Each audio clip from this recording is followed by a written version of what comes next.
ठीक है ठीक है। आज एक मिनट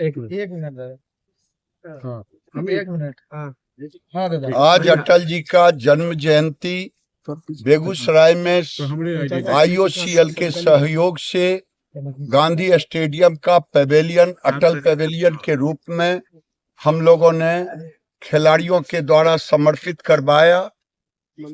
और मैं समझता हूं कि अटल बिहारी वाजपेयी देश के सामर्थ्य को, ताकत को बढ़ाने के लिए अगर एक तरफ परमाणु विस्फोट करते हैं दुनिया के दबाव के बगैर, दबाव देने के बाद भी, तो दूसरे तरफ जब विदेश जाते हैं, यूएनओ जाते हैं, तो भारतीय वेशभूषा में जाके हिंदी में जाकर के बोलते हैं।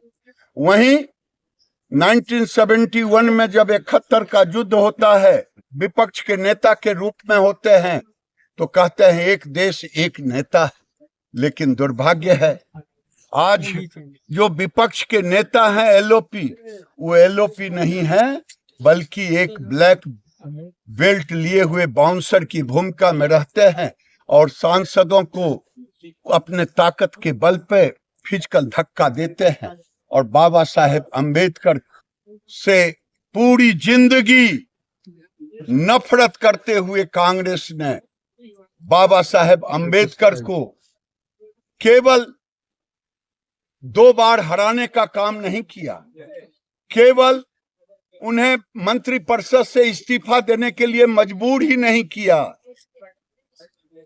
बल्कि जीवन भर नेहरू, राजीव गांधी, इंदिरा गांधी, सबको भारत रत्न मिला, बाबा साहेब अंबेडकर को कांग्रेस ने दिया नहीं।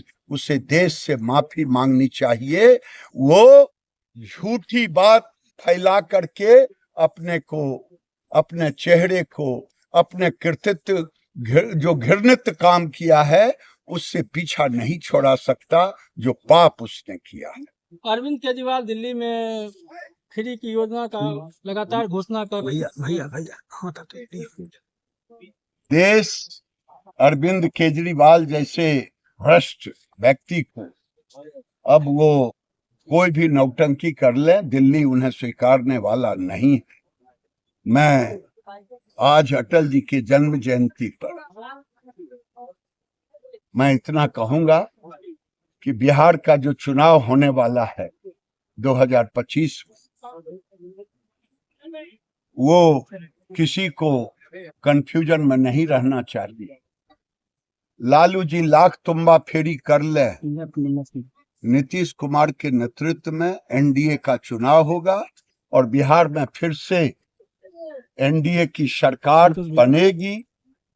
और मैं तो कहता हूं कि नीतीश कुमार इतने दिनों तक मुख्यमंत्री रहे, आज के बच्चे जो 30 साल के हो गए हैं, उन्होंने नहीं देखा लालू जी का जंगल राज, कुव्यवस्था, सड़कें, अस्पताल, स्कूल जर्जर स्थिति थी। आज उसको एक ऊंचाई पर ले जाने का काम किया। और उड़ीसा में नवीन पटनायक ने भी वर्षों तक सेवा की। ऐसे व्यक्ति को देश में पुरस्कृत करने की जरूरत है, चाहे जिस भी पद से स्वीकार किया जाए, भारत रत्न जैसे चीजों से नवाजा जाए। लालू यादव तो कहते हैं कि बांग्लादेशी घुसपैठ का आगमन हो चुका है। क्या लग रहा है कि पूरे बिहार और देश में बांग्लादेश देशी जैसे आतंकी घुस जाएंगे? अब समय आ गया है कि बांग्लादेशियों को समाज भी चिन्हित करने की कोशिश करे और सरकार भी चिन्हित करने की कोशिश करे और बांग्लादेशियों को चिन्हित करके उसे सरकार के हवाले करना चाहिए, उसे देश से बाहर निकालनी चाहिए। क्योंकि सामाजिक समरसता के लिए बांग्लादेशी केवल पूर्णिया, अररिया, कटिहार, किशनगंज में ही खतरा नहीं है, बल्कि बिहार के तमाम राज्यों में खतरा है। और बिहार जो 800 किलोमीटर लगभग सीमा है, चाहे बांग्लादेश की सीमा हो, चाहे नेपाल की सीमा हो, उन सीमा पर जो अवैध मस्जिद बनाने का काम किया है उसको भी चिन्हित किया जाए।